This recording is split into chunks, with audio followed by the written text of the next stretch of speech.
welcome to another classic ep of ScreenVomit. I am, of course, your host, Kayla, and I'm here with my twin, Colin. Hello.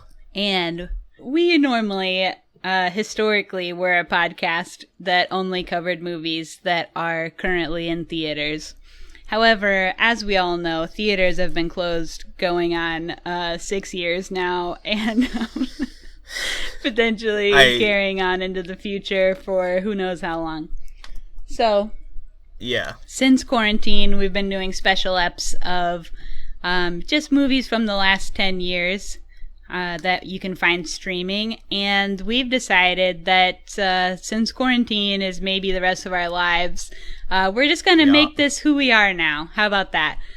We are just people who talk about modern films, and that being anything within the last 10 years, and could eventually in the future be stuff that's also in theaters. But looks like we're going to be on streaming for a while, so... Yeah.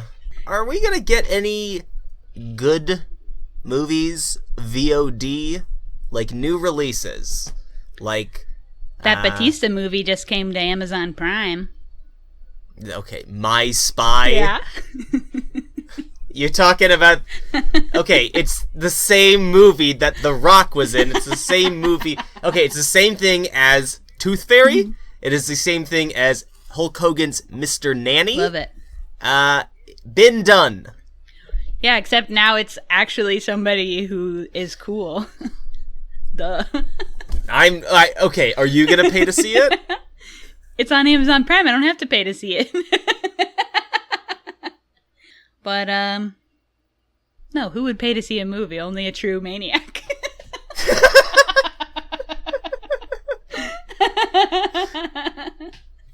What kind of sick freaks do you take us for? We're Stubbs members, baby. If only that held any merit anymore. I know.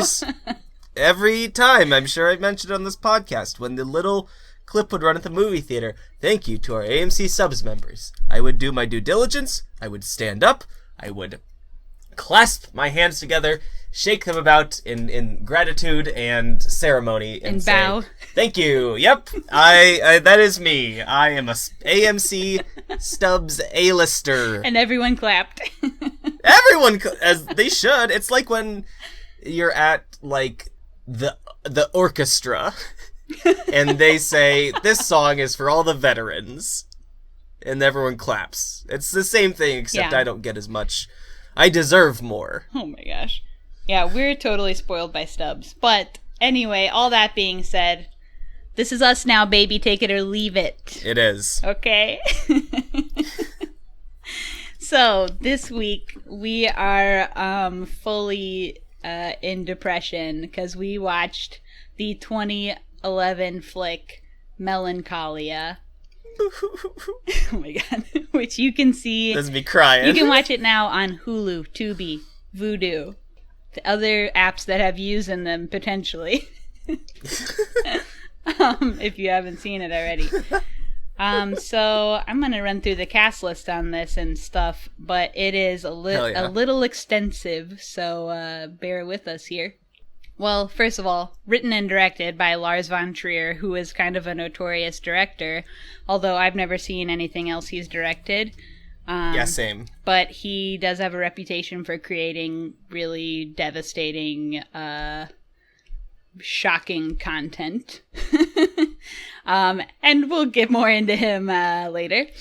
Yeah, I described him as an auteur to Lindsay, and Lindsay correctly asked me, "What's an auteur?" And I said, "Oh, you know, it's," and then we looked it up, and he's a director that has just a ton of control over set, like a singular vision. Yeah. A Kubrick type director.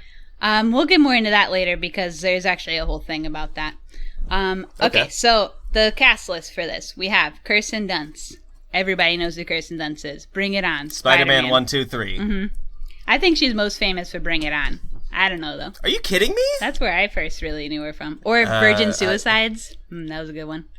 All right, who else? Charlotte Gainsbourg, who plays her sister in this movie. She's been in a bunch of Lars Von Trier movies. She's in the Snowman Murders movie, famously. Have you seen that? Yes. It's absolutely terrible.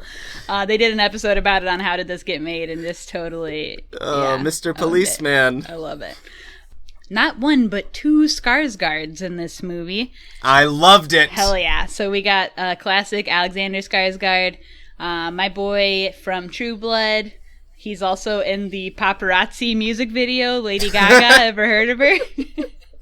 And famously in episode 2 of this podcast, Hummingbird Project. Don't watch the movie. No joke, when I saw that he was in this, I said, oh, this movie's, starting at a deficit, because it's got this trash bag from the worst movie. Stop. He's a good actor, all right? I'm sure he is. He just ended up in a bad movie. Also, recently we were watching True Blood, and he played... he was like trying to deceive somebody to like think he was somebody else in the show, and he played a character that was just like his character on Hummingbird Project. He's like a 2-note man. That's hilarious. All right, so we along with him we have his Papa Skarsgård, Stellan Skarsgård. Far superior Skarsgård, in my opinion. He plays Kirsten Dunst's boss. He's in the MCU. He plays Eric Selvig in the MCU. He's in Girl with a Dragon Tattoo, Good Will Hunting, etc., etc. He's been acting for like 100 years. A lot of old school actors in this who have been acting since like the 60s. All right, because we also have John Hurt, who plays her dad in the movie. He's in Snowpiercer. He's in the Harry Potter movies. He's in V for Vendetta. He's been acting since 1962. He's been in everything. Also, Charlotte Rampling, who I love her. Plays Kirsten's mom. She's from Dexter, most notoriously to me. Oh. Yeah. She's also, she's been in 100 million things too. She's also been acting since the 60s. Oh, she's in Zardoz. Her very first credit was in The Hard Day's Night. So she's been in everything. And then we have, I think, lastly, Kiefer Sutherland, who's in... Lost Boys. He's in the original Flatliners. He's in 24.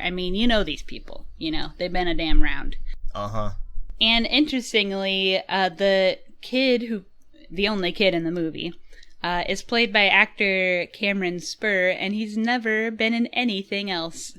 And the only thing I even found for him online was a piece he wrote last year in his school paper, remembering 9/11. So that's just interesting. Oh my god. He does not exist online. It's actually a little bit insane. I bet he was just fulfilled some public audition. I bet Von Trier was just get me the most nobody kid for this role, because he has to deliver 2 lines. He has to deliver mainly has 5 to be lines. cute. His last line though is devastating. Yeah. And I could not imagine forcing a child to say it. It's all kind of devastating. But I wonder. Yeah. I kind of wonder if he was scarred from working on this movie. That's what I was wondering. But, who's to say? Really, we don't know.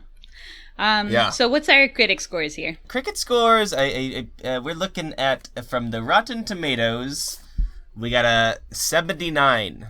Okay. And Metacritic is going very Metacritic and screwing us over by not having a score that is far away from Rotten Tomatoes, because they have an 80. And then Google users, our old wild card, 81. So right in a row. Just 1, 2, 3. Everybody agrees this is an average of an 80% movie. Yes. Theoretically. All right, let's watch this trailer real fast, and then we'll get into it. Won't even bother saying how late you are. So sorry, guys. Right. We're only there. That was 2 hours ago. Toast to the bride and the groom. You look glowing today. Never seen you look so happy. I'm thrilled about this wedding, and I know it's costing John a lot of money. It's not about the cost. thought you really wanted this. But I do. What star is that? The red one. I don't know. What's going on, Justine? It's a planet that has been hiding behind the sun. Now it passes by us. I just have one thing to say. Enjoy it while it lasts. I myself hate marriages. Gabby, please. Is everyone in your family stark raving mad? I smile and I smile and smile. You're lying to all of us. I'm not really happy. These could have been a lot different. Yes, Michael, they could have been. Just forget it. Stop dreaming, Justine. What are we excited about? Tomorrow night. That's right. I'm afraid of that stupid planet. And it is not going to hit us. You promise? Life is only on Earth. And not for long. I don't think you know that at all. Sometimes I hate you so much.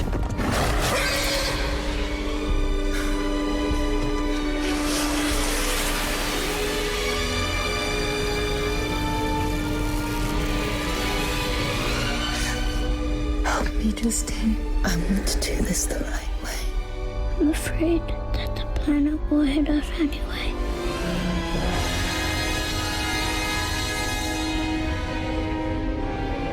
So, I guess there's probably a big old chunk of stuff we gotta take care of right up top. Yeah. Oh boy. Yeah, oh boy. So what we found out, or what I found out that I just told Colin about when researching this movie, is that Lars Von Trier, director of this film, is possibly canceled. Yeah, I mean, he has a few things that are, what's the word? What's the section on Wikipedia called? Controversy. Yeah, he's got a few controversial things going on. First of all, like I said, I've never seen any of his other movies, so I didn't really know this, but I guess he has a reputation for portraying women in a misogynistic way in his movies. All of his movies feature leading women, except for this one, I would say, feature leading women who are subjected to terrible things, torture, rape, humiliation, genital disfigurement, like really terrible stuff in every single movie he's ever done, I think. Yeah. He's been called out with Me Too by Bjork, who was in a movie he did in the year 2000 called Dancer in the Dark, saying that he was really sexist and he destroys women and that he whispered vulgar things to her and like touched her a lot and stuff like that. In 2017, she Me Too'd him for that stuff. Nicole Kidman has also talked about how he would just, she'd turn around and he'd just be standing there naked and Okay. she'd have to be like, oh, will you please just put your clothes on so we can shoot the film already, or stuff like that. She kind of more passed it off as like, he's just like a kooky guy, you know, but I mean, I wasn't there, I guess, but that seems pretty inappropriate to me. Yeah. I'd... Yeah. And I guess that he has a pretty big reputation for just being really crass and like nasty, making terrible jokes that aren't funny, non-PC, he would call it. Oh my god.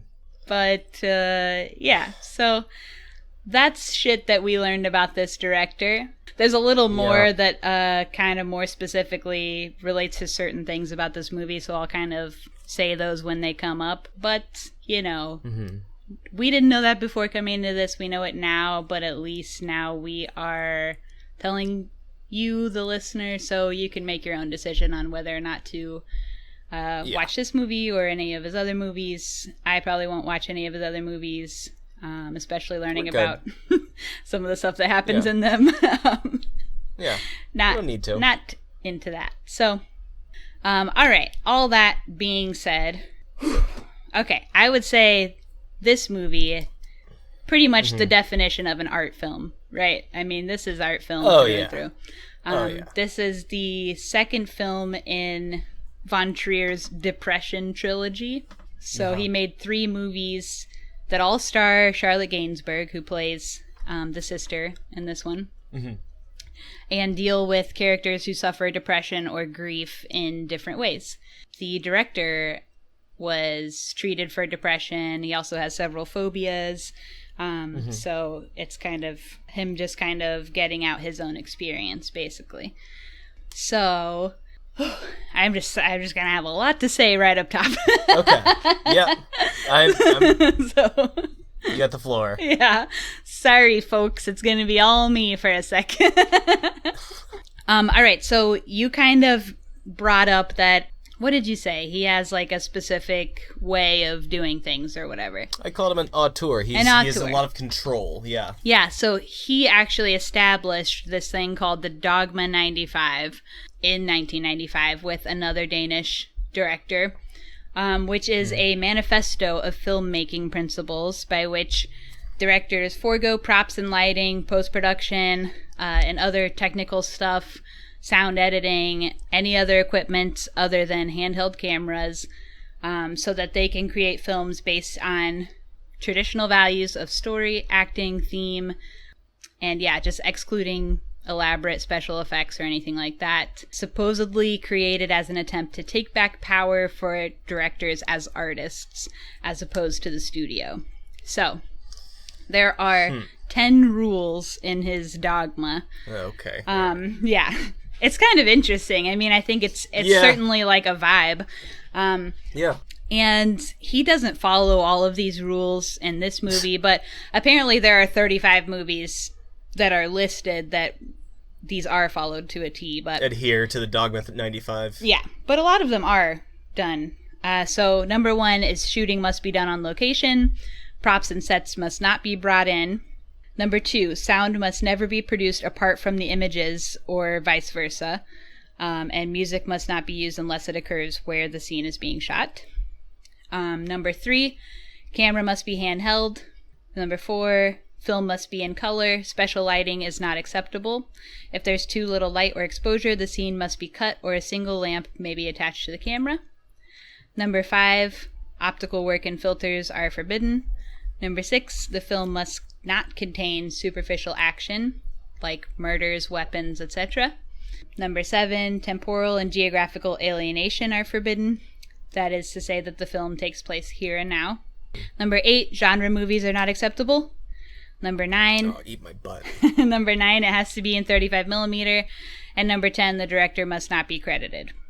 So, that's kind of like the 10 rules, which, I mean, you can imagine would kind of lead to more of a, like, presence artistically. Yeah. And a very specific style because, not many movies adhere to even half of those, you know? Yeah, he definitely has some, like, you can see the influence of that on this. You know, there are more handheld cameras than I thought there would be in a movie about, but, you know, going in, I was like, Lars Von Trier, this is going to be very much like the opening sequence of this movie, which is very abstract. Yeah. And artful, cinematic, in a very captivating way, you know? Yeah. And then the rest of the movie was just kind of normal. You know, there wasn't a ton of, like, digging or, like, it felt pretty interpretable to me. Coherent, I guess. Yeah. I think I get in my head sometimes about art films. I'm like, okay, I'm going to watch every fucking frame because I'm not going to be the stupid one that doesn't get it. Yeah. And with this, I just felt... There's nothing to not get here, I feel exactly. like. Yeah. But it's just definitely, like, the way things look, the way things feel, like, the specific way that things are shot, the specific lines that come out of people's mouths, like, this movie is so much more about the emotion of everything than it is about the actual things, you know? So in that sense, I feel like it really is a piece of art. Like, it's not just any old movie. Yeah. Yeah, it's interesting. Lindsay finished. She's like, "Oh, that's pretty good. You know, I think it could have used more character development." And it kind of stuck with me. I was like, you know, that's true. These characters weren't terribly expounded upon. All of them weren't. And we didn't get some clear definition or background for most of them. Background-wise, we really do not receive a ton. But I think hearing that what you said about the movie is about the emotions expressed is so good, because that's really what it's about. It's not about these characters, which is a very easy thing to go into a movie looking for, because it's very standard, it's very tangible. I definitely go into a movie and I'm like, oh, that's a great character.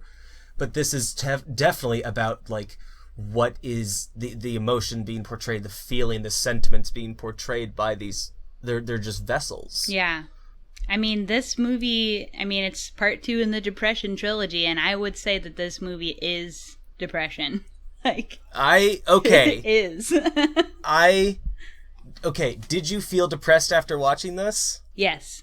I did not. I think I looked at it very, almost like academically and philosophically, because I very much like put myself in a quick summary of the movie. They're at a wedding and a planet is coming to crash into Earth. You hear it in the trailer. So everyone is more or less concerned about like impending doom in the second half of the movie. First half is like the wedding. And I thought, okay, what do I do? I've got, a day or two left. I, get with my loved ones, and I accept it, and I accept that there is nothing I can do to change it, and that, what follows may follow, and what follows may be depressing, but it is a natural reaction to, the stimulus of impending doom. It just made me feel, I didn't feel depressed, I just felt very intrigued. It just really got my gears rolling. I almost more enjoyed it. Like, I had fun watching this movie. Even though there is so much doom and literal doom and gloom going around. Well, if we're gonna just get all into that aspect I'm of so it, sorry. Well, it's kind of jumping to the end, but yeah, I'm sorry. But the director was inspired to write this movie because of when he was in, I said earlier that he was treated for depression. He was like in a mental hospital. His therapist said that depressives and melancholics act more calmly in violent situations, while ordinary, quote, happy people are more apt to panic. So, in other words, melancholics are ready for calamity. They already know everything is going to hell. Okay. Yeah, so if anything, it's more comfortable for people who have anxiety, who have depression, to be in this place where things are heightened than to be normal, because then neurotypical people are kind of rising to their stasis level of panic and malaise. That's fascinating. Whereas... yeah, so then they actually feel calmer in those situations than a person who is neurotypical. So what you're describing is basically that. I mean... yeah, listen, folks, am I on antidepressants and see a therapist? Yeah, whatever. So just that concept is what inspired, actually, this whole movie. God, I wish he didn't fucking suck. I know. That's really cool. We're sad that he sucks. We're really... oh, God, fuck him. But I mean... why would you... yeah. This movie, as far as... I mean, I was telling Colin before we started recording, I went in such a deep dive hole on researching all of this yesterday. I spent literally the whole day on the computer. But I also think that's why you got bummed out. I could bounce it off of Lindsay. Like, I'm... yeah. conversing about it. Oh yeah, I had such a day. I woke up, instantly turned on this movie, first thing in the morning, just woke up, watched this movie, Home Alone, was Home Alone all day afterwards, just researching all this terrible stuff. That makes sense. Yeah, so this movie, though, seems like a standalone in his filmography, because it really seems like such a different thing than all of the other stuff he's done. No, I get what you mean. I mean, I am aware of 2 Lars Von Trier movies that I have I want to see that. And they are the other 2 movies in the Depression trilogy. Antichrist, which came out in 2009, and Nymphomaniac, which came out in 2013. And as far as both of those go, they're both hypersexual movies. And I'm not saying I'm a pervert and I wanted to see some freaking sexy stuff on screen. I know where to how to do that, but I remember seeing the trailers for both of them, being fascinated. But this is so, not just because it's lacking the hypersexualism of the other two movies, but I think, and I'm basing this off trailers, so if you're a big Trier head, eat my freaking butt, I don't care.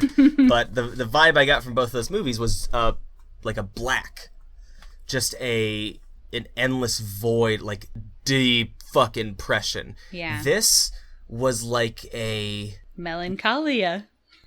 Yeah, it's like gray. The melancholy kind of parts of depression. Yeah, it's not the harsh hell that depression can be. Mm-hmm. It's slower. It's just blue. Yeah. Even though there's not a lot of blue in this movie, but like there is, the planet's blue. Yeah. Just, like when you lose your motivation, like the lethargy, like. Perfect, yeah. Yeah. So on that note, let's get into it. Hell yeah. This is going to be a dark one, folks. So, yeah, I mean, the only things I knew about this movie going in, and this has been on my wanting to watch list for like 100 years, the only things I knew was that Kirsten Dunst was in it, and every person that I've ever heard talk about this movie is just like, it's devastating. Like, you have to plan like a day to watch it. Yeah. It's not something you can just be like, oh, I'll pop this on, Like, you have to really set a zone for yourself to watch it. Totally. So I agree. those were literally the only two things I knew. Oh, and I knew it was like something to do with apocalypse, but I didn't know why or how or anything. That's literally the only, I'd never seen a trailer, anything. So same. Yeah. So picked this on that alone. I guess jumping into the very beginning of the movie, now that we're like 30 minutes into the pod. It happens.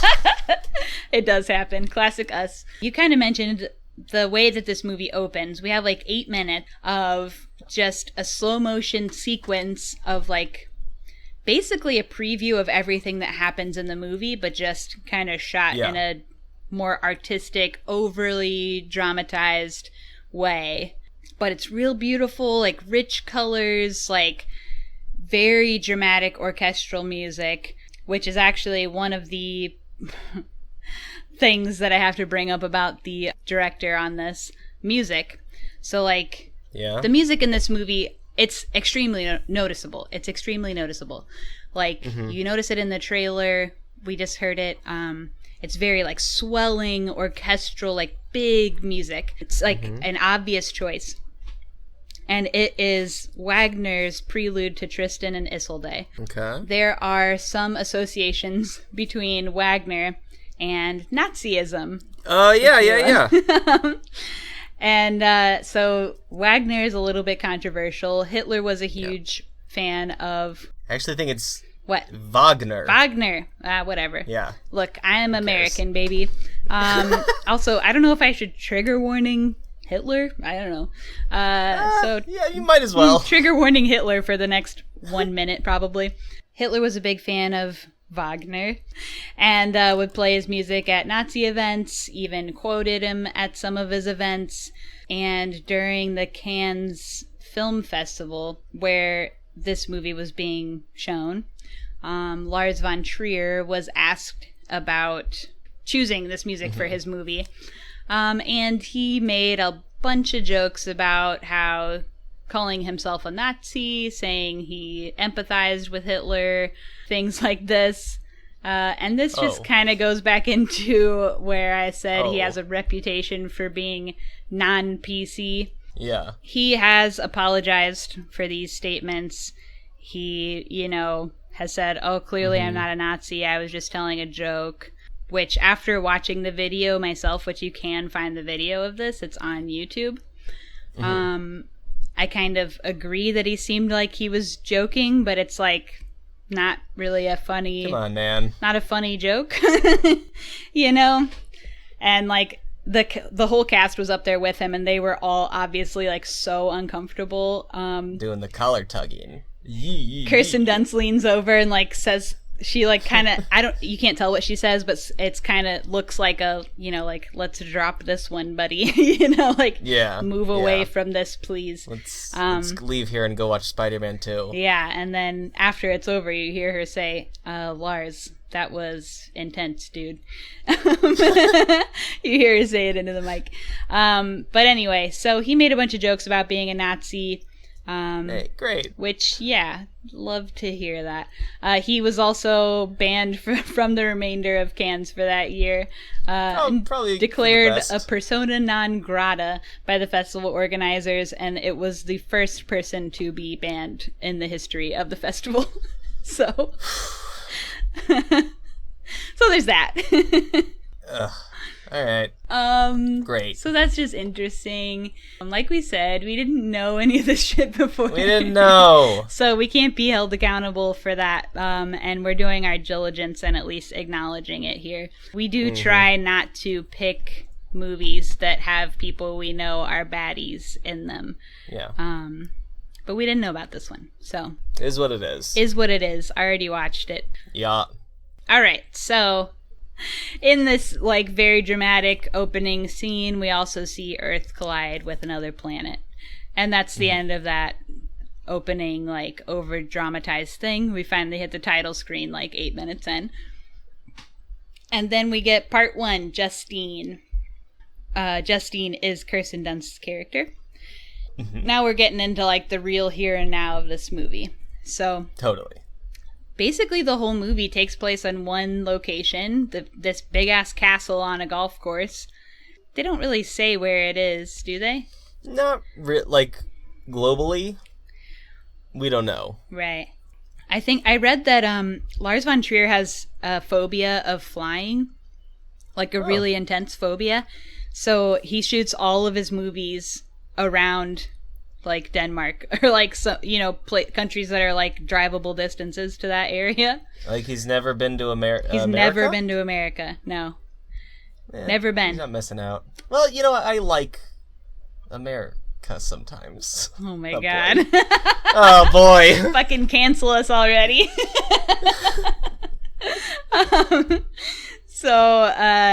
Anyway, somewhere in America, we're assuming because.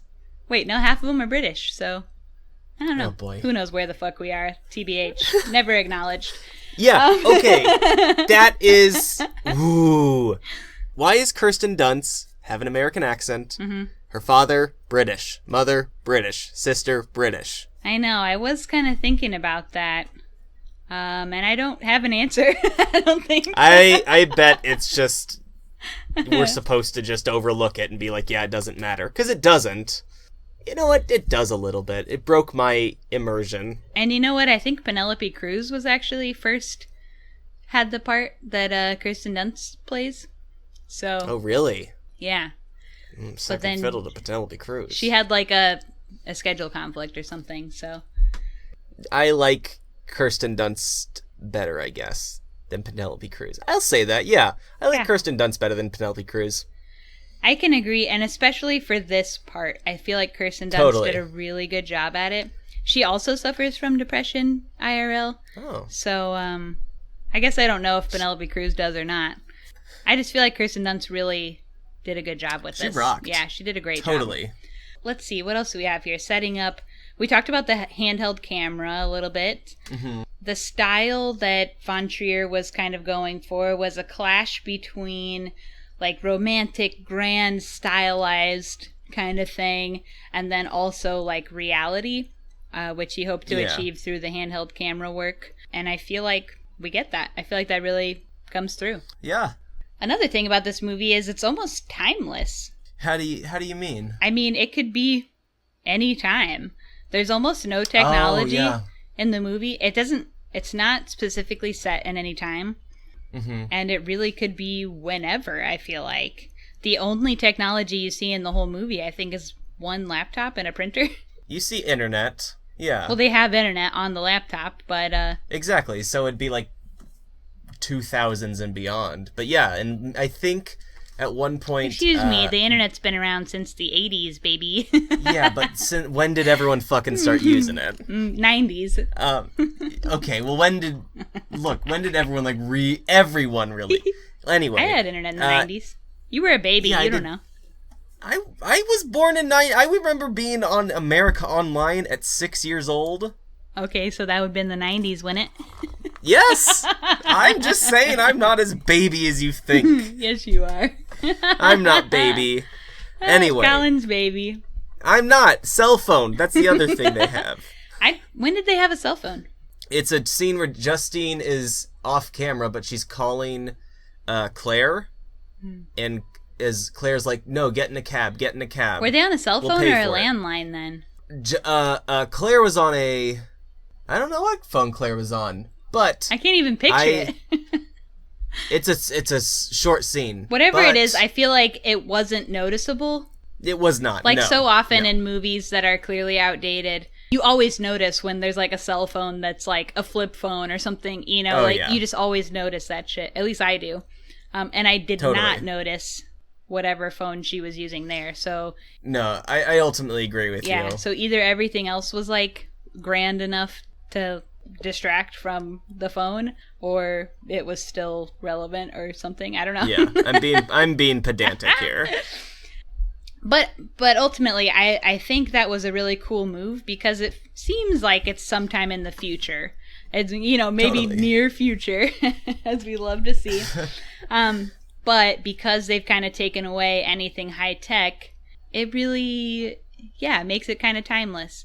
Even once when they're like analyzing how far away is the planet later, their main scientific instrument is a wire ring on a stick, you know? Yeah, They're pretty basic. So many like apocalypse movies where something crazy is happening, they have like this elaborate like 5-monitor computer system and like all kinds of stuff going on so that you're just so distracted by the technology that you can't focus on the emotion or the whatever's going on.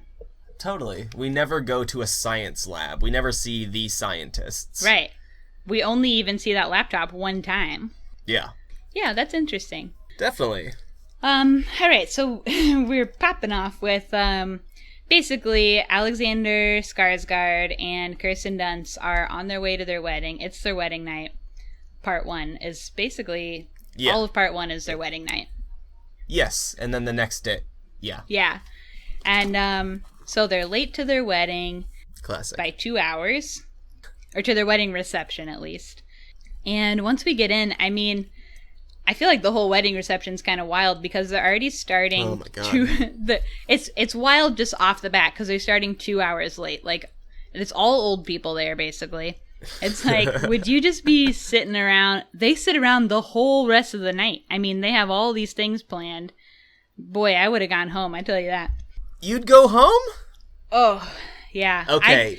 One of my least favorite parts about going to weddings, reception, is, the waiting. In between the wedding and the reception, it's like, okay, I gotta sit here for like an hour and a half and like do nothing, and I'm probably in an outfit that's uncomfortable, you know, like, at least the next wedding I go to, I'll be, Kayla? I'll be taking those pics with you. Just some of them. I literally, watching this movie, I told Lindsay, I said, you know what I want to have at our wedding? More time where you and I are just away from it. Well, you gotta at least, like, pop in and do the, like, hey, everybody, we're here, ha ha ha ha. Then you can pop out and go away. Because at least then we can get the food going, you know. You're gonna wait. Get stuff going on. You're gonna like it. Oh, I hate it. It's the worst part. And then, like, I mean, I'm not a partier or anything, so it's like, everybody else, maybe they get drunk or, like, have a bunch of big wild party time, but, like, I don't drink, so...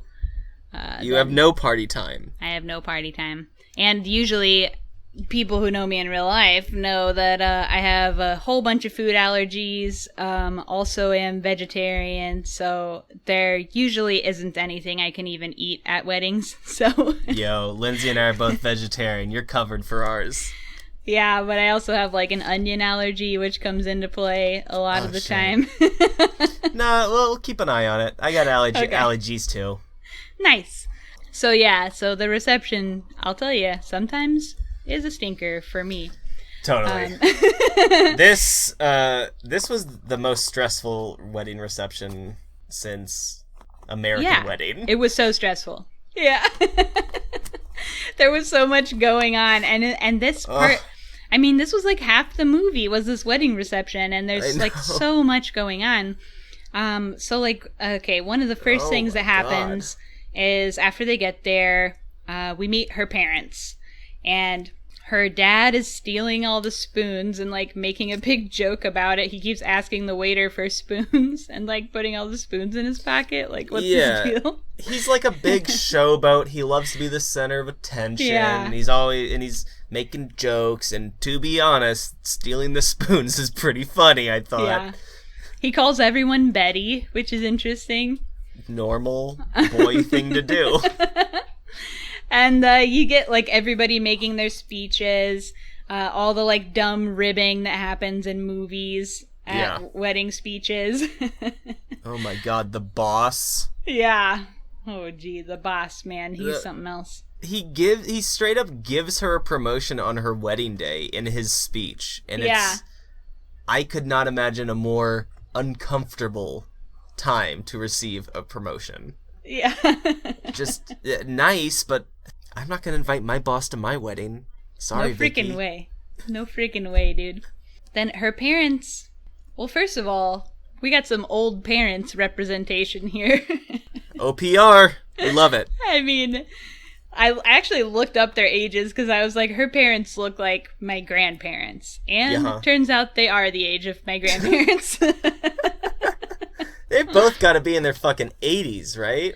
Well, okay, they do look a little older than they are. At the time of this movie, the actress who plays her mom was 67, and the actor who plays her dad was 71, and she was 30 or 31, something like that. She's like my age. How is that going to time out? My parents are both 63, and I'm 27. Wow, so you got old parents. I got medium old parents, yeah. If my mom was alive, she would be 53. She would have just turned 53. Yeah. And my dad will be turning 58 this year, I think. Don't quote me on that. Look, I don't know my parents that well. Yeah. I was like, yeah, these are 58, normal... 59, something like that. Your parents had you in like their 30s. Their mid-30s, right? My parents had me in their 20s. Yeah. My mom was 22. I was a late baby. An afterthought, if you will. Yeah, so, yeah, we got some old parents repping here. Yeah. Anyway, their parents start a fight in their speeches, which is, classic. It gave me just chills. I hated it. There was a lot I hit a nerve with me in this movie. Are you having, like, paranoia about your own wedding? There was yeah, everything. Everything I had was... Oh, my God. I'll get to the next one. For the listeners, Colin is famously engaged currently. Ding, ding, ding, ding, ding. Just in case that nobody knew. Yeah. So, yeah, her dad starts saying something. And well, how does he start his speech? Like, I don't know what I could say without first bringing up your mother. And it's like, what? There's probably a bunch you could say. And then her mother stands up and is like, well, I'm not going to stand for this. Whatever.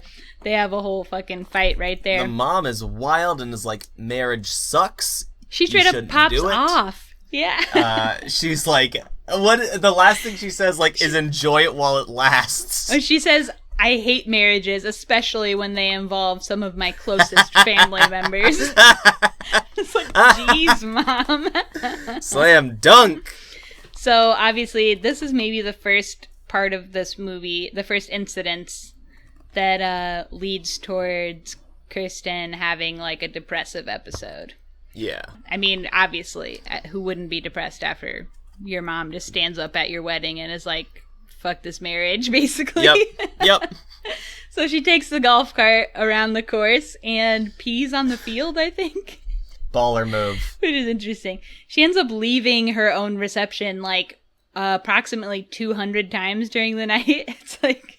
She is objectively away from the reception more than she is at it. Yeah, and it makes it seem like the reception is just so long, like... They cut the cake at... The only time frame we get is they cut the cake at 11:30. Yeah. 11:30! And it was daytime when they got there. Ah! Too long. Yeah, so she goes back and forth to the reception all night. At one point, she puts her nephew to bed, and then she ends up falling asleep on the bed. Yeah. And the sister comes to wake her up, and that's when she really talks about her depression, I think. When she's like, I'm trudging through this gray, woolly yarn, and it's clinging to my legs, and it's really heavy to drag along. That was painful. There are so many excellent, and it's mainly Kirsten Dunst, obviously, portrayals of, like, the ways that depression manifests. Yeah. She's just so fucking lethargic. She doesn't want to do, like, she is at objectively the happiest day of her life, or like what is often told to be the happiest day of your life. Like, this is it, you know, you're marrying the person you love, and she is just like, couldn't be bothered to give a shit. Yeah. And that's how depression is. I mean, it just hits you, and you can't really do anything about it. And that's like one of the roughest things in this first half, is that every person around her is laying it on so thick. Like, why aren't you happy right now? Like, can't you just be happy, basically? You know, like, you promised you wouldn't have an episode tonight, you know? Yeah. Is what her sister says. And then her brother-in-law is like, what does he say? Like, you made the promise to me. You better keep your promise, because I spent so much money on this wedding. You'd never believe how much money I spent. And the promise was that you would be happy. And they're like, oh, I thought you wanted this. Like, I do want this. Like, that's not, you know? Or even, like, her own husband is like, oh, I bought you this apple orchard. So, like, if you have days you feel sad, you can go, you know, be with the apples or whatever. Yeah. And doesn't this make you happy? Like... Everybody's laying it on her so thick. It's so, like, she's drowning in it, and all of, like, speaking from experience, that is definitely, like, when you're fucking depressed, and when you're, like a thin film is keeping, like, apathy is keeping you from ending at all level of depression, and people are like, yeah, I'll cheer you up, let's go see a movie, and it's like, motherfucker, that's not what I want. Like, I don't want to be social or happy, like, it's not something you can fake till you make. Right. And, like, having that pressure put on you, and, like, everybody kind of making it feel like you're ruining their day by, like, having depression is, it just makes it so much worse. Like, I could just see it on her, like, she just sinking a little bit more and a little bit more throughout the night. Yeah. And I felt that. I mean, I've been there, you know? Yeah. It's why I have been so averse to, like, family Christmases. Or, like, things where I hate the expectation of events. It's like, if you're here, you have to be X or Y, you know? Happy or joyous. Yeah. It's like, no, I want the freedom to be fucking sad if I'm gonna have a bad time. Because I can't guarantee...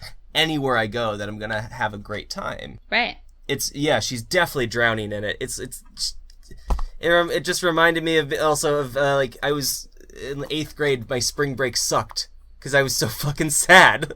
Yeah. And I was on a, like, beach in Florida, and of course I just hated it. Because that wasn't the issue. And the painful thing for me, I just couldn't relate to this and I'm very fucking fortunate to be where I am right now with a lot of people who work in mental health or are tangential to mental health or just have knowledge of it. So, you know, people just fucking talk to you like you're a goddamn human and don't probe you. And that's really what you need. And it hurt to watch this, and not one person, her sister does the best, but still throws hissy fits and, like, storms out of the room. Which it is frustrating dealing with people with depression. It can be. But no one has the patience to sit with her and be like, I'm so sorry. This sucks. You're like, it must be so hard to feel this way on your wedding day. Or even, like, several times she asks people specifically, or she goes to her mom and says, Mom, I'm really scared. I'm feeling terrible. And her mom's just like, yeah, what else is new, basically. Yeah. Or like she goes to her dad and she's like, Dad, please, I really need to talk to you. Like, I would love if you stayed the night here so we can talk tomorrow. Like, I really need to talk to you. And her dad leaves in the middle of the night. Or like, then there's like a certain point where her and her husband are in the room and he's getting all horny and she's like, will you just like sit here with me? And like, yeah, can I have a moment? Yeah, will you just sit here? And then he, like, gets all horny all over her, and she's like, what I need is, like, I mean, she doesn't say this, but it's clear what she needs is, like, emotional support and not for somebody to, like, be horny on top of her, you know? Like, time and fucking place. Yeah. Yeah. Oh, I didn't see it like that, but yeah, this moment is all about, like, it's not all about, but for me it brings out just memories of, like, those times where you're like, I don't want to fucking be here. I'm not being a brat. I'm not, like, whining. I am just not in a good place to fucking be here, and no one gets it. And it's so lonely. And especially like something like that where it's like your wedding day, like it's something so built up and like planned and everything. So it's like not like you can just drop out of your own wedding day, you know what I mean? Yeah. So yeah, and like everybody's watching you, you know, like that's just gotta be so horrifying. And to look that good in that dress. I know. I'll tell you. She looks incredible. Is it rude to say the boobies were looking great? Oh, thank you. I've got like 6 notes about the boobs. I mean, they were really kind of like boom, boom, boom out there. I tell you what. Oh, my God. I have had a crush on Kirsten Dunst since Spider-Man came out in 2001. Really? And to get that payoff... Whom among us has not imagined kissing Kirsten Dunst upside down from... To get the payoff 19 years later feels so good. To have finally seen her boobs. Mm-hmm. No, she looked, I was like, oh, her boobs are not that big. We see her boobs later, wink, wink. Yeah. And they're big. I know. Look, I had literally the same reaction. And I was like, did she maybe get work done or what? Because I do not remember all this, you know what I'm saying? Unless she's just gone through some changes over the years, which I guess, you know, we all do, but whew. I'm a fan. I had to take a cold shower on that one. Folks, if you're there, I know there's a lot stopping people from watching this movie. It's kind of long, it's got a creeper director, it's very fucking sad, but I guarantee it's worth it. For the boobies. Hey! Sorry that we're perverts. Well, I guess just finishing off that thing about everybody trying to fix her, I thought it was interesting that everybody is trying, the people who are trying something are not trying, you know, therapy, antidepressants maybe? No. Not brought up one time. I just thought that was interesting. Ultimately, every one of them is trying to fix themselves. They're saying, stop making me have a bad time. Yeah. Stop it. They're not actually trying to find out what's going on. No one really probes. Even as a person who has depression and has been in this same situation, like, it was too real for me. I mean, I've been in that place, like, a lot, especially when I was younger. And that sucks. Maybe that's why I got so depressed. No, just remembering that, you know? It makes sense. I mean, it is... I'm yanking your chain about it being a sad movie. It didn't bring out all the sadness in me. It just brought out the more introspection. But it is a very, like, gotta be in a pretty good place to watch this movie. Yeah. you really have to find a zone. Like, you can't just wake up first thing in the morning and be at home alone all day and fucking watch this. Yeah, I had a whole day. I had a whole day before I watched it to get right, to, like, set myself straight before I watched it. And you were with Lindsay. That makes a huge difference. Watch this with someone. Yeah. We just talked through. There's so much to discuss. Yeah. And so many, like, is this it? Is this it? I'm so sorry you watched this alone. Goo wanted to watch it with me, but our schedules we never had time together to take this big a chunk. All right, so my next note in this was about, so Kirsten Dunst's boss hires his nephew Tim to try and get a tagline out of Kirsten Dunst by the end of the night on her wedding night.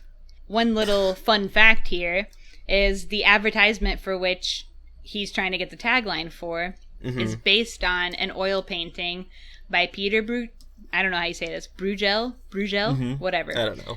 Titled "The Land of Cocaine," which is it's described as an unflattering portrayal of excess and spiritual emptiness in a mythical land of plenty. And we see this painting actually in the movie when she's like in their little library part and she changes all the books that are displayed there. Yeah. This painting comes up.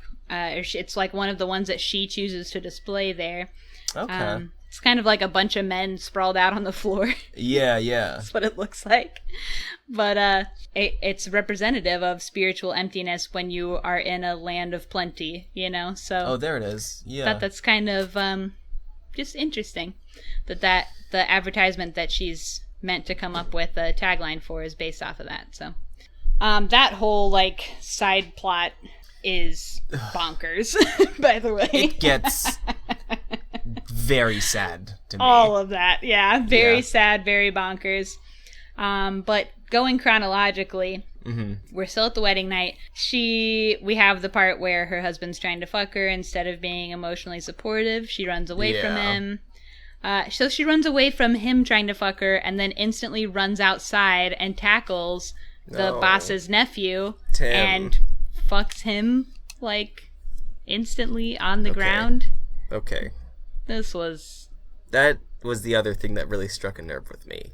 Yeah. I hate when a bride or groom cheats on their wedding day. Really? I have never been cheated on a wedding day. And I don't expect to be. But, for whatever reason, when that happens in movies or TV, I get very upset.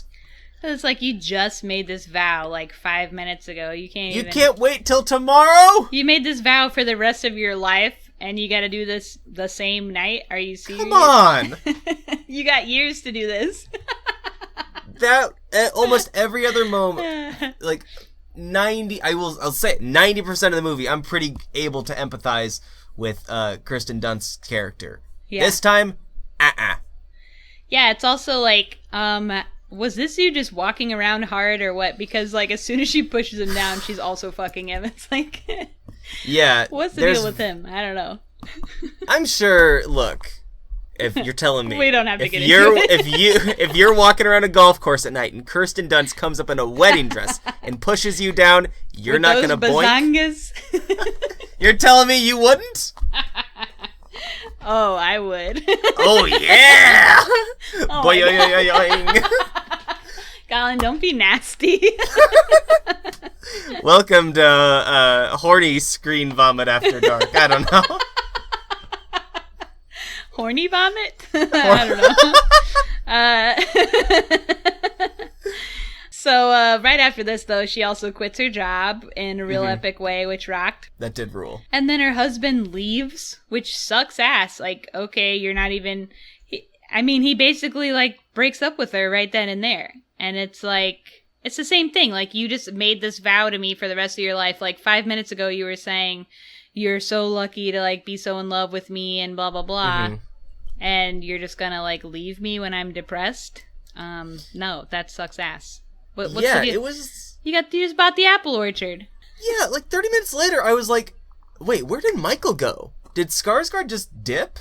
He did. And I was like, did I miss something? And Lindsay's like, yeah, it was just quick. Literally, I'm reading in the Wikipedia summary, it's just, he leaves with his parents. Michael departs. 2 words. Michael departs. He's going with his parents, and he's like, well, Yeah. I guess we're leaving. And, I'll see you around, basically. Oh my god. It's like, what? It's crazy. More like till death do us fart. Yeah. Speaking of farting, You got to see it. not long after this, we get the beans result. Oh man, this was really fun. There were a couple really laugh out loud moments from me. Yeah, this was a good lull. So they had that contest of guess how many beans are in the jar or whatever. And there's, the 2 men that work in the building or something. Yeah. And they're like, oh, we have the beans result. And everybody's kind of like, who gives a fuck? Like, this party's over. Killer. Hilarious. that's basically all of part 1, I think. Yeah. Okay, so we are now at part 2, which is the Claire story. Mm-hmm. This is when we first learn about Melancholia, the planet that is, I would say, hurtling towards Earth. Yeah. Straight up. It's what's blocking Antares. It, according to the lore of the movie, was hiding behind the sun, has like come around, swung by a few other planets. They think it's going to maybe do what they're calling a, quote, flyby. But scientists are torn on whether or not it will hit Earth. So this is actually going to hit close to home for Kali, because it is based on the Nibiru Cataclysm, also known as Planet X. Ringing any bells? Planet X. Planet X Records, based in Bloomington, Indiana. Oh, yeah, that... I was like, what the hell, Planet X? There we go. I guess it does hit close to where I live. Yeah, so... so this was like a concept started mainly, or at least brought to mainstream in 1995 by a woman named Nancy Leader. It is a supposed disastrous encounter between Earth and a large planetary object, either a collision or a near miss that certain groups believed would take place in the early 21st century. So this would also be the same kind of thing that we heard about, like the Mayans thing in 2012. It's all part of the same thing. This cool. Nancy person is just the person who brought it most recently to the mainstream. She alleges that she was abducted by aliens and then had something in her brain that communicated with aliens who told her that this was going to happen. And as far as like the astrophysics of it all goes, the IMDb for this movie is filled to the brim with debunkings of all of their science in this movie. Don't worry, folks, it's not going to happen. So, well, just like, they're like, oh, well, actually, even if a planet didn't hit, it would, like, affect the gravity and, like, tides so much that we would have, like, volcanoes erupting and constant earthquakes and, like, blah, blah, blah, all this stuff. So, none of the astrophysics or science part of this checks out. Cool. Even if it was behind the sun, we'd be able to see it. It would actually be red. Like, it just goes on and on. Yeah, you could tell this movie's science wasn't really on track because everything that happened as, like, a result of the planet being near Earth, I said, like, oh yeah, that checks out. So you know it's gotta be just dumb wrong. Yeah, so it's all dumb wrong, but this movie isn't really about the science. You know, it's about the emotions, which some would say is the opposite of science. The science of our brain. Nope, that's psychology. Never mind, skip, cut. So Justine, who is Kirsten Dunst, is now living with Claire, her sister. It's pretty clear that her husband did actually, like, for real leave her on her wedding night, which is, absolutely insane. So she is basically catatonic as a result of that. Yeah. So Claire is doing everything she can to, like, take care of her. And the beginning of this is, like, I mean, it's just so sad. And it's like she can't move. She won't get in the bath. Like, she won't open her eyes even. Yeah, just total apathy. Yeah, Claire's trying to lift her into the bath, and, like, she can't even lift her legs high enough to get in the bath. Yeah, like, she eats her favorite meal, meatloaf, and Justine says it tastes like ash, which is, like, tense. Yeah, and then starts, like, busts out crying. Oh, yeah. We've all cried at a dinner table, though. For sure, especially at family dinner. Oh, yeah. We'd call that Sunday dinner. Yeah, so, yeah, it's just real. I mean, it's sad. It's hard to watch. Yeah. You know.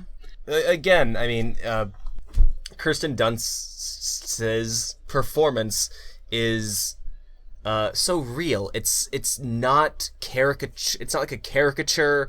It's not overdone and like, oh, I'm crying and moaning. It's like, no, I'm not I'm like, I have so little care for my existence. What's the fucking point? I just want to sleep. Leave me the fuck alone. It really, like we said, like, it just feels like depression. It does. It's spot on. Yeah, it's crazy. What else happens here? The brother-in-law starts doomsday prepping in secret, and we see how much that helped him out later on. Yeah. Not at all.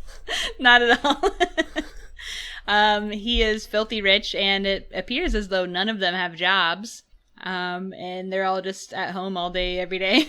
Is this... Okay, let's get the timeline straight. I thought this is, like, the day after the wedding. I feel like it seems like it's been a little bit, like, maybe a couple days or something. But this also, even just the second part of this movie, takes place over a couple days, at least. Yeah. And it might even be longer. We like just 2 know, or 3 days, yeah. For sure we know that it's at least a couple days. Yeah. But who even knows if those days are in sequence or, totally. Whatever.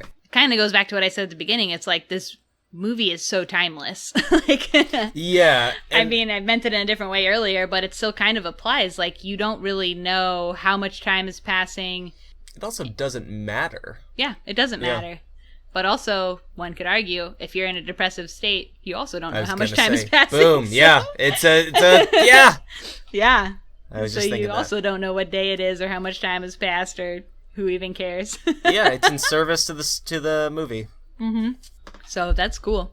Hell yeah. So yeah, basically we still see, like, Kirsten Dunst struggling. They keep going horseback riding, and her horse will not cross the bridge into town. Mm-hmm. At one point, she starts beating the crap out of the horse to try and get it to cross the bridge. Yeah, this sucked. Yeah, it was rough to watch. Yeah. Didn't love. So we're getting up to the Melancholia scare. So, like, they start to be able to see it really big in the sky, basically. Look tight. Yeah, it did look tight. All the visuals, everything was just beautiful in this movie. Oh, totally. Yeah. So once it's getting closer, like, the horses are going crazy. There's the one shot where it looks like there's 2 moons, like the yellow moon and the blue moon. Yeah, because you see part of Melancholia and you see the moon, our actual moon.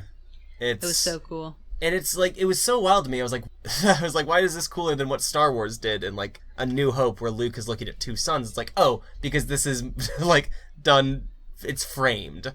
This is framed in such a gorgeous way. You can see the detail in both Melancholia and the moon. And just, between this movie and that movie, this movie had much different intention than that movie did. It's a good movie, though. All right, anyway. And there's, like, one night where Kirsten Dunst leaves the house and her sister follows her and finds her lying naked on the ground. This was, like, one thing I read about how I mentioned the director had a really crass, sense of everything.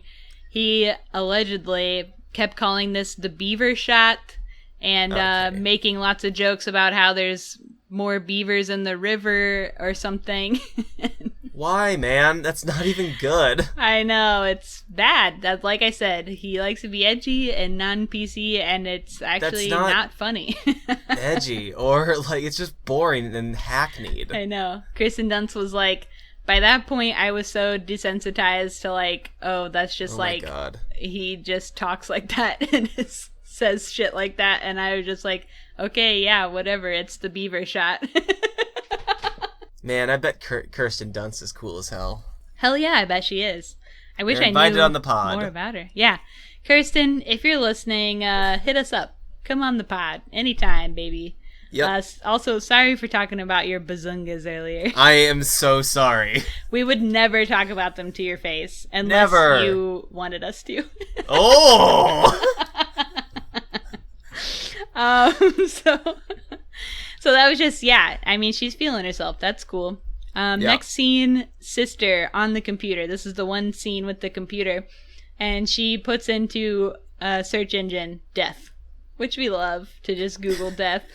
And then the power goes out, and I'm like, uh-oh, is this Into the Forest or what? Yeah, the power goes out. Kiefer Sutherland, like, he's just trying to, like, placate did her? not.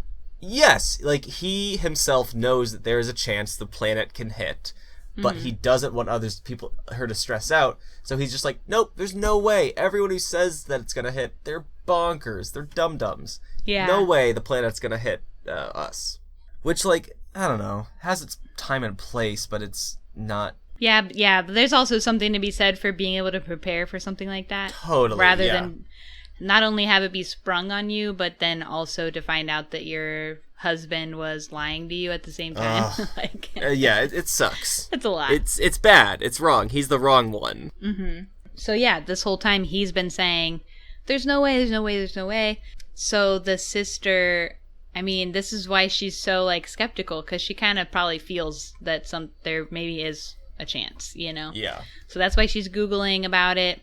She goes to talk to Justine about it, Kirsten Dunst's character, and is like, basically, what do you think? Like, my husband keeps saying that it's not going to happen, but I don't know. And Kirsten Dunst is kind of like, Earth is evil. Life on Earth is evil. And nobody's going to be sad if their world ends. Nobody's going to miss us. It sucks here, basically. A, Earth is not evil. B, life on Earth is not evil. And D, C, if everyone dies, no one's going to be sad for us.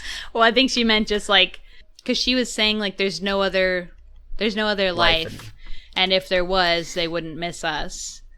Again, yeah, doy. Well, I don't know. Wait, do you believe in aliens or not? Oh, I think I can't disprove it. I believe that there probably is other life out there. There's gotta be aliens. It's like fucking infinite. Yeah. I took a class in college called Search for Life in the Universe, which I thought was going to be cool, but instead we just studied, like, what it actually takes for, like, a living being to exist. Oh, boring. And it's like, oh, are you a carbon-based life form or a silicon-based life form? And it's like, this sucks. This sucks. Where's the aliens? Yeah, no joke. So, like, yes, I definitely believe that there is shit out there. Additionally believe that we will never... If we have made contact, the government's hiding it, for sure. Mm-hmm. Did they confirm, though? Yes, they did confirm. Yeah. So there's life out there. For sure, yeah. I don't know if we will be allowed to really know about it in our lifetimes. I don't think so either, yeah. Hopefully somebody in somebody's lifetime. I hope something cool comes from it. I mean, we've had so much good sci-fi with, like... Yeah. With alien life forms. Something cool's got to happen. I've been watching so much Star Trek. I mean, I got high hopes. Nerd alert over for here. everything. Yeah, I guess so. Kirsten Dunst also in this scene is talking about how she knows things, kind of implying that she has a little bit of like a psychic ability. She recalls the exact number of beans that were in the bean jar previously mentioned, aforementioned bean jar. 678. Yeah, I wrote it down too. And so she kind of uses that knowledge to prove, like, I just know things sometimes. And I kind of was thinking here, do you think then that the beginning of this movie was her visions of the future? I thought that could be it, but additionally, I was so angry that, like, her proof for having psychic ability was the bean number, that I was just like, fuck you, no you don't. You can't just say one bean-related thing and be like, yeah, I can see all the future. That's what I did.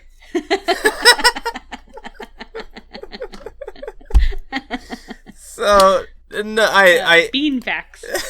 I think it makes sense. I think it, I'm thinking about those beans. You're always thinking about those. You're always thinking about that guy thinking about those beans. That's probably my favorite meme of all time. I went really far with it. Oh, I get it. It is incredible. Anytime I see it, I think of you. I know a lot of people do. I get tagged in bean shit all the time online. And honestly, I love it. Actually, former guest on the pod, Paul, bought me a shirt for my birthday that said I'm thinking about those beans and has a can of beans on it. I still wear it. That was like from a few years ago. You like beans? I do like beans. Actually, I love beans. Unrelated to the fucking meme, but, you know, longtime listeners will recall One Layer of the Onion from a while back. where I mentioned that I spent every summer growing up on a farm in Mississippi. And whenever I was coming down, my family would famously pick tons of extra beans of all types, beans and peas of all types, because they knew I was the bean boy. My God. Because I would eat so many beans and peas. All types. What you got? Lima beans, butter beans. You like lima? Black-eyed peas. I'm from the freaking South, dude. Of course I like limas. Those are the worst ones. Nah. I mean, the ones you get fresh off a farm versus what you get in from, like, a can or whatever. Yeah, I Also, can imagine that's the difference. The difference is astronomical. Hey, we What? gotta stop talking about those beans. And we gotta stop talking about those beans. Okay, I mean, we're getting through this movie, guys. We really are. So, yada yada yada, Kirsten Dunst is psychic, whatever. She basically is saying that, yes, it's going to hit Earth and we are going to die and there's nothing we can do. The sister then doesn't know who to believe or what's going on. They were watching the planet one morning. So it's like they have this wire on the stick to tell if it's getting closer or farther away, which is goofy. So it starts getting closer, then it goes farther away, and the husband's then like, let's toast to life. Yeah. And that's the moment when she realizes, oh, you weren't actually sure, and you've kind of been lying to me this whole time. And so she has like a panic attack. But then the planet's getting smaller, everybody thinks everything's fine. But next morning, here it is, getting bigger again. And suddenly she can't find her husband because her husband's been up earlier than she was, and he knows also that it's getting bigger. So she had bought some kind of pills that are like to kill herself with or something. It's not, not explicit. Yeah, so we don't really know what the pills are, just that she bought them and it's implied that they're to kill herself with. Yeah. Which is insane. In case.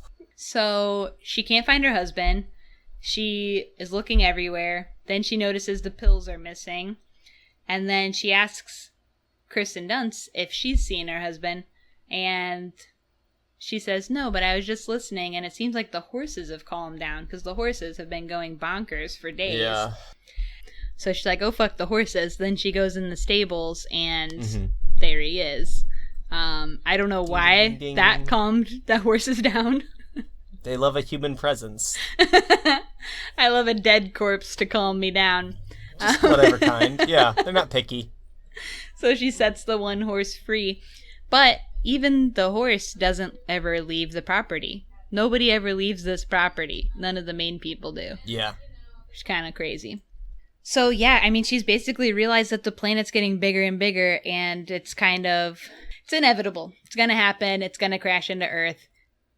She's obviously losing her GD mind. I mean, it's really sad because she has this little boy who we've actually barely even talked about. We talked about him as much as he is present in the movie, which is to say, not very. He's not very present. I mean, his character in the movie only serves to be heartbreaking. I mean, basically. Yeah. Because, like, he's sad that his aunt is sad at first for a long time. The whole movie, he's begging her to, like, what does he call her? Auntie Steelbreaker? Steelbreaker. Like, when are we going to build that cave we've been talking about? And she's just so depressed she can barely even move. So that alone is heartbreaking. Yeah, it was...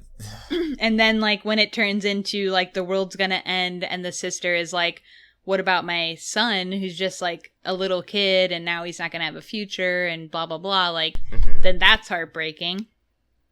And when she scoops him up from breakfast, he's like in the middle of eating his pancakes. I mean, he's oblivious, which is heartbreaking. And then she just like scoops him up. She's all terrified, trying all the cars. None of the cars are working. But the golf cart works, but only for a short amount of time. Yeah. Dies on the same bridge that the horses won't cross. And I'm like feeling so bad for this kid because she truly is just like flopping his body all around. I know, he's getting thrown around, and his mom is going insane and not telling him why. Yeah.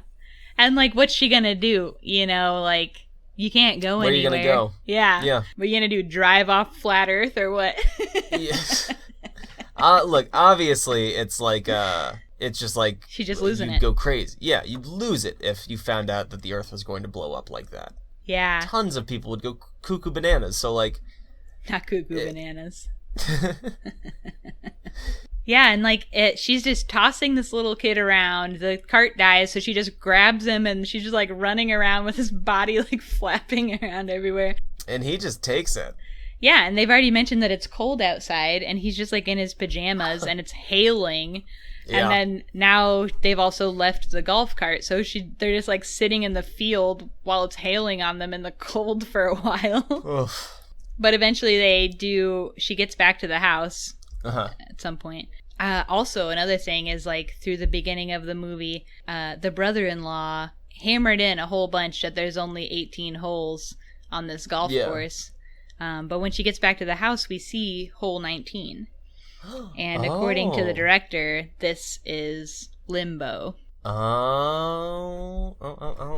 So then she really is kind of like trying to plan out what she wants her end of the world to look like. Yeah, you know. And sits with Kirsten and is like, let's have a glass of wine and like have a song or whatever. And Kirsten just says, I think your plan is a piece of shit. Rude. Which you gotta love there. Yeah. You know, going back to what I said at the beginning when we were talking about kind of what inspired this whole movie, that line from the therapist about how depressives get more and more calm and lucid in stressful and crazy situations. You see that happening here. I mean, Kirsten, the more and more that like it is inevitable and obvious that the world is going to end, and everyone else is like, all the, you know, quote, normal people are like freaking out, you do see her like having a great time. She's sitting there, she's chilling, you know. She took a bath that day. Oh my god. Of her own accord. That's so wild. I'm just thinking back of like all of like the most chaotic, uncertain times of my life, and in the moment was just like calm as fuck. Yeah.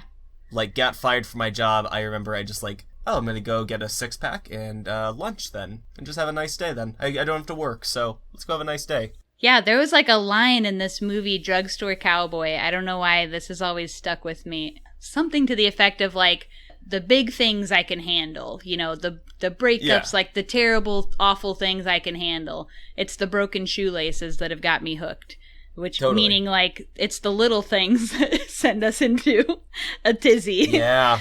The huge catastrophic things we can, for whatever reason, handle with some kind of grace.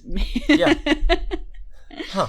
It doesn't make sense. I mean, maybe it does in some kind of way, but... We're always prepping ourselves for catastrophe, yeah. At least in my manifestation of it. You know, just going back to that same quote from the psychiatrist... melancholics already know that everything's going to hell, so when it is going to hell, like, I've been picturing this since the day I was born. Yeah, this tracks. This is what I thought was going to happen. That's why I always feel like I'm gonna make it okay in the apocalypse. I mean, I know I'll die. Also because of our huge muscles. That too. I've been prepping in a different way at the gym. All right, so then we're getting real sad with the kid here. This was rough, yeah. Yeah, because he's just scared, and, like, what do you do? And this is, like, really the first time that you see Kirsten Dunst, like, I don't know if, like, the first time, but you see her break. Since the start of the movie. For the first time in a long time, where she's been calm ever since things have been chaotic, but, you know, the kid is, like, he's really scared, and, like, there's really nothing you can do about that, so... Yeah. She tells them they're going to build the magic cave. So they get a bunch of sticks and make like a little makeshift teepee in the yard. Yeah. And chill there. Basically while the planet comes and crashes in. Till the world ends, yeah. That last shot, I mean, outstanding. It's gorgeous. It's just gorgeous. There's nothing more beautiful than that. It's really gorgeous. I straight up thought Kirsten Dunst was gonna kill the kid. Yeah. To like spare him. Yeah, I thought about that too. Or like at least like maybe they would poison him or something. But no, she told him we're gonna be safe in the magic cave, and you just have to close your eyes. And that's a pretty solid way too if the kid's gonna adhere to it. Yeah. Yeah, I don't have an answer. I don't have the right answer. There is no right answer to prep a kid for the end of the world. Yeah, just sad. I mean, that was it. Yeah. And I was thinking, like, I mean, if you knew that was going to happen, I feel like the last place I would want to be would be in my front yard, like outside. I thought so too. I was like, wouldn't you want to, I don't know, is it better being outdoors? Is it better being, because indoors, maybe some glass is going to hit you. You're going to die instantly in this scenario. Yeah.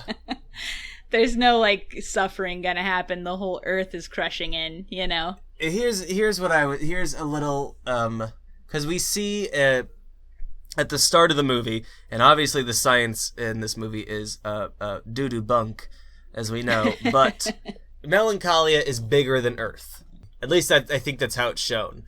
So if Earth hits Melancholia and, like, one half of Earth is just destroyed, but the other half seemed relatively round. Were people alive? Does anyone survive that on Earth? I would have to imagine, and look, we are not astrophysicists We basically or scientists in any way. I actually am friends with an astrophysicist. Should have asked her on the pod. Did not. Yeah. I think if you crush off half of Earth, you're going to fuck up all kinds of shit, including gravity, including like Earth's rotational whatever thing that happens. There's probably Earth will probably tidal waves.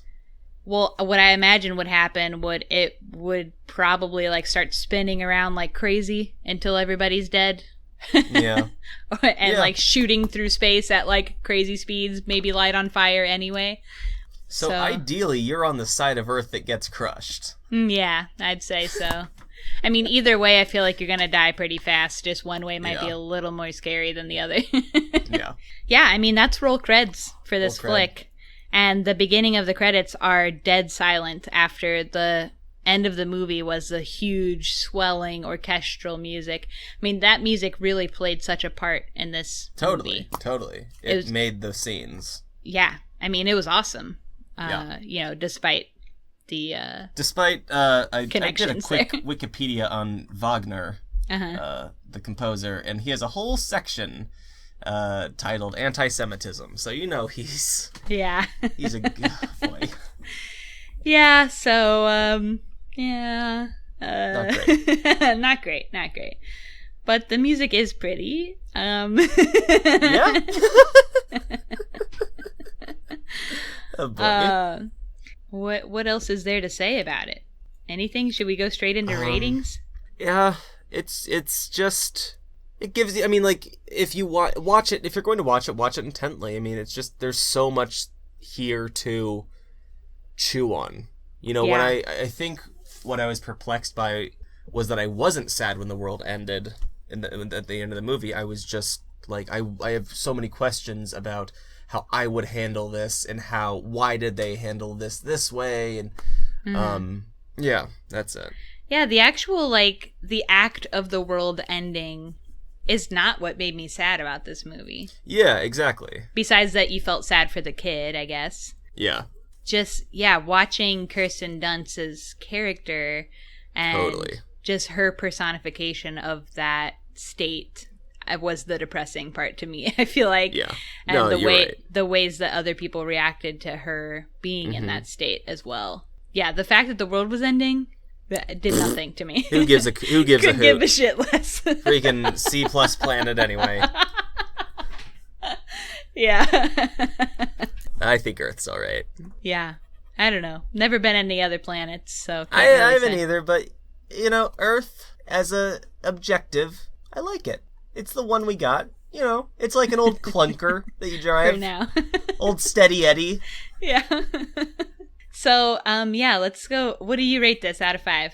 This gets a 4 out of me. This is, it's hard now knowing what I know about the director, and yeah, just that. But if I had to remove, and when I watched it, I was removed from that information. Yeah. Same. 4 stars. It was I've had so much fun watching this movie. Yeah. Yeah, I'm gonna go 4.5, I think. Hell yeah. Yeah, I mean, same, like, it's hard to say with the director. I think I for sure wouldn't watch anything else of his. Like I said at the beginning, like, this seems to be a standalone kind of movie in his filmography, in that it's not horrible to women. Yeah. Yeah. I mean, besides being a little emotionally uncaring towards her, she's not raped. Like, she doesn't have her clit chopped off or her nipples, which are things that happen in his other movies. So I did enjoy this movie. I thought it was really beautiful. I mean, it's really good, and there aren't many movies that can evoke such emotion. Yeah. It really captured something here, and it was, I mean, a freaking piece of art, in my opinion. What's next? That's I recommend you watch this movie. Now it's time for ScreenVomit After Dark. Yeah, I also recommend this movie. Now it's time for ScreenVomit After Dark.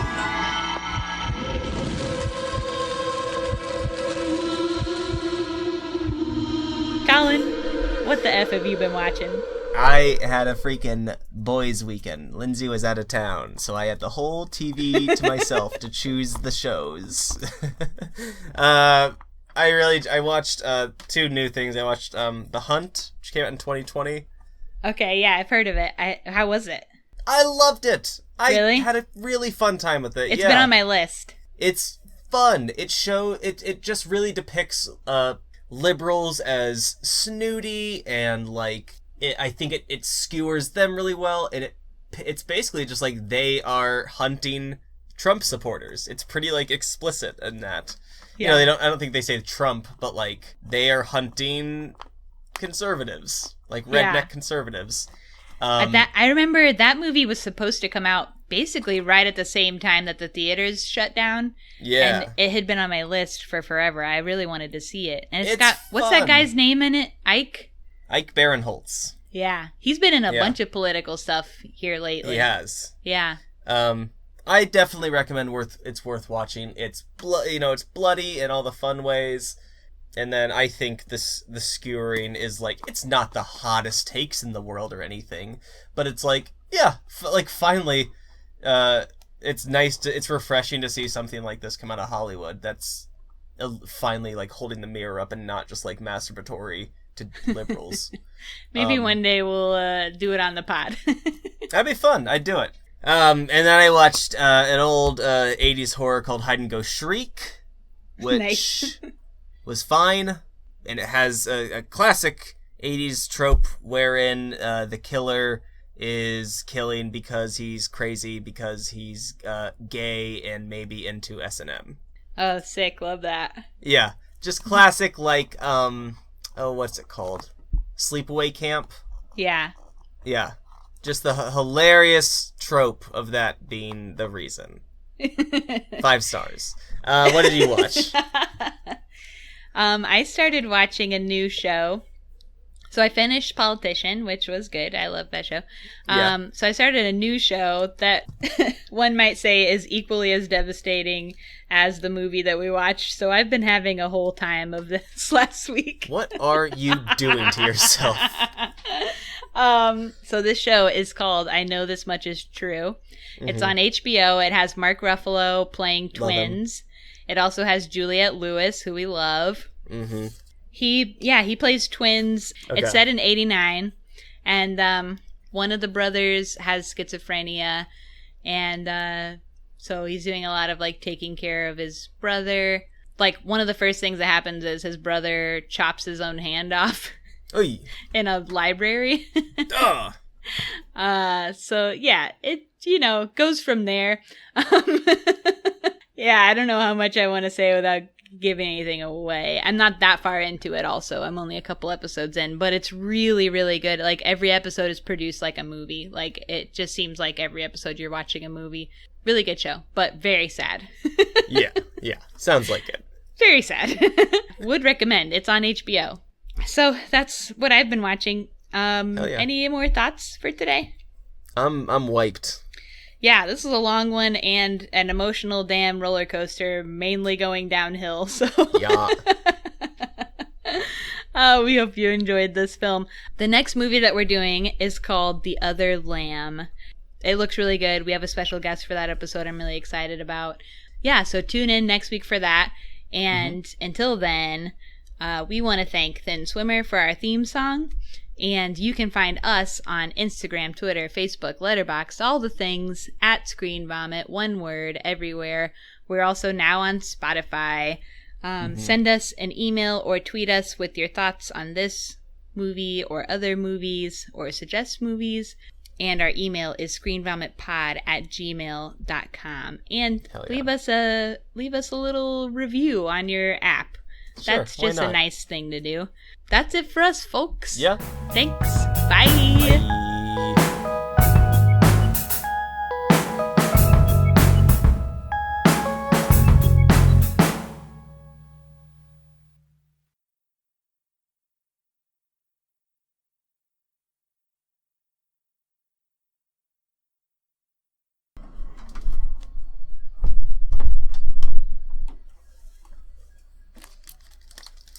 Bow bow ticka bow bow ticka. I am back. Bow bow. Hello? Well, folks, it's just you and me again. This is Colin solo on ScreenVomit. Today we are talking about how much better I am at doing handstands than Grandma. Grandma can't do... Oh, Pogo. I bet I could out-Pogo the fuck out of Kayla. They wouldn't stand a chance. Who wouldn't? Pogo. Ah!